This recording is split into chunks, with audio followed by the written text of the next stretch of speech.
The film follows the journey of Melissa, a high school student passionate about cultural performances. At first, Melissa appears to be deeply in tune with her environment and community. She shares her savory pancakes with friends warmly. Her early life is full of love as she lives alongside her caring mother and sweet grandmother. One morning, concerned that Melissa may be late for school, her mother gently wakes her up.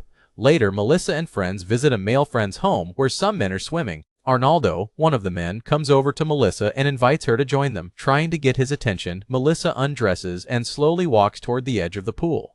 She fakes not knowing how to swim, hoping that Arnaldo will step in and help her. Arnaldo sees her struggling and quickly comes to offer assistance.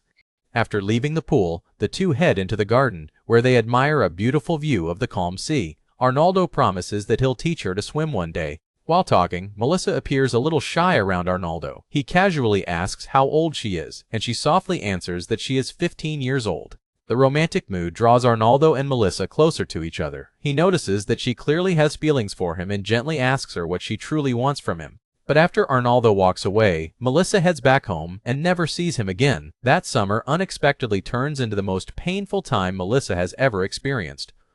At school, Melissa and her friends stepped into the classroom together. As the teacher marked attendance, a new student suddenly walked in and caught everyone's attention. With no seats left in the classroom, he sat alone in the empty front row. That night, after a warm bath, Melissa's grandmother helped gently comb her damp hair. Suddenly, her mother shouted to her from outside the bathroom door. It turned out Melissa's father had phoned them from a far and unfamiliar location. During PE class at school, students were doing warm-up exercises. Melissa bravely climbed up a tall wooden pole, her classmates watching her with curiosity. Unaware, Melissa felt a strange and unexpected sensation that confused and embarrassed her deeply. Some nearby classmates noticed it and began whispering to one another. As she climbed down, a few friends teased a boy, saying he clearly reacted after watching her. Later that day, one of her friends invited Melissa out to a nearby bar. While she was there, Melissa spotted Arnaldo. She silently wished he would acknowledge her, and fortunately, he smiled and did. Without hesitation, he invited her over to his place. He gently touched her cheek and made flirtatious comments in a playful, suggestive tone. After they got to his empty house, he began to undress her and asked if she was still a virgin. Melissa answered that she was original and had never been touched by anyone. Arnaldo continued, and soon after, they became intimate together. Once it was over, Arnaldo quickly dressed and left without another word. It turned out Arnaldo was truly a hunter of virgin girls. Deeply hurt by the man she had once dreamed of, Melissa became distressed and opened up to her father in an email. Later, Melissa went with her mother and grandmother to a nursing home. With sadness in her chest, Melissa said goodbye and left her cherished grandmother there. Melissa felt upset with her mother for making that choice. However, her mom explained she was deeply concerned about the grandmother's declining health. The grandmother kept smoking regularly, and her daughter hoped life at the nursing home would offer structure and better health. At school, Melissa's teacher asked about her homework. The new boy kept looking at her repeatedly, as if he had a crush. After school, Melissa and her friend went together to relax at a cozy cafe. Melissa's friend noticed an older man who couldn't stop staring. With her bold confidence, Melissa stared directly back at him, unbothered by the attention. The man immediately walked over to her, and she teased him further using playful words.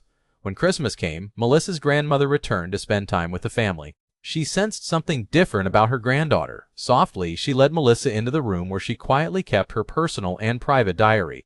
Melissa opened the old diary and saw pictures of her grandmother as a young woman. As she brushed Melissa's hair, she warmly shared gentle memories and personal stories.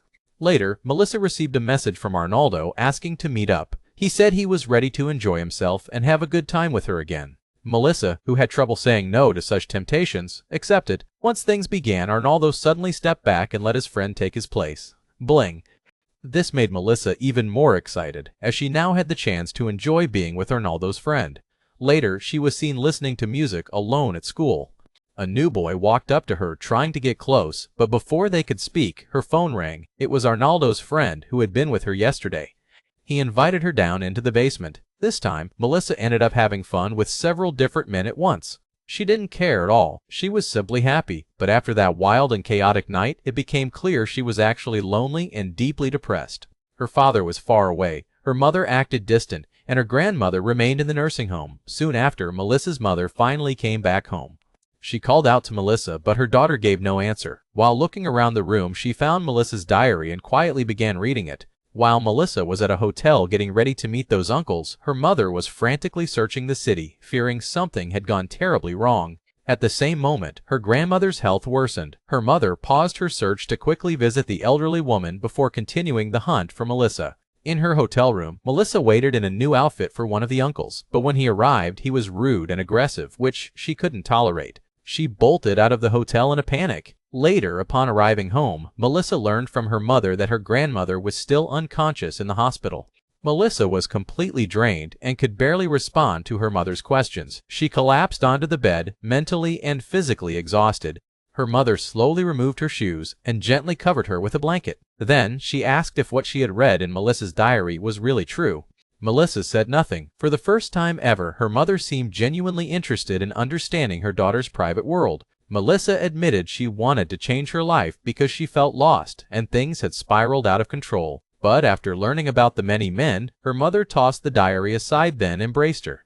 From that day on, Melissa's life slowly began to turn around. She started to believe she had the power to decide her own direction. She returned to school and began reconnecting with her old friends. One day, a new boy walked up to her and showed her a book. Melissa's face was on the cover. Melissa was both surprised and moved to see her face on the cover, and from that moment on, the two began growing closer. One night, she and her friend attended a party together. While her friend danced with someone new, Melissa wandered away from the crowd and headed toward the cliff. Everyone gasped when she jumped, but it was just her playful side.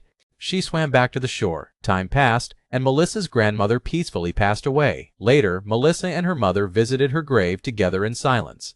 That winter, as snow blanketed the streets and soft music flowed from the radio, Melissa sat by the window, gently holding her grandmother's diary. She now understood the strength in the women before her, their sorrow, flaws, and quiet strength. In the distance, she heard laughter and her mother humming an old melody from her youth in the kitchen. They were perfect, but they were still family. Melissa flipped to the next page of the diary and smiled softly. For the first time in her life, she no longer needed someone to prove her worth. She had survived betrayal, isolation, and deep shame, but now, finally, Melissa was making the decision to choose herself. The camera slowly pulled away from the window, snow drifting softly in the cold air. A calm voiceover from Melissa brought the moment to a close. "I used to believe love was something you had to chase after. But now I've learned it starts here, in healing, in honesty, in the quiet vow I make to myself each morning to never vanish again." Thank you so much for watching this journey. Please don't forget to like and subscribe if it meant something to you. I'll see you in the next video. Until then, take care of yourself.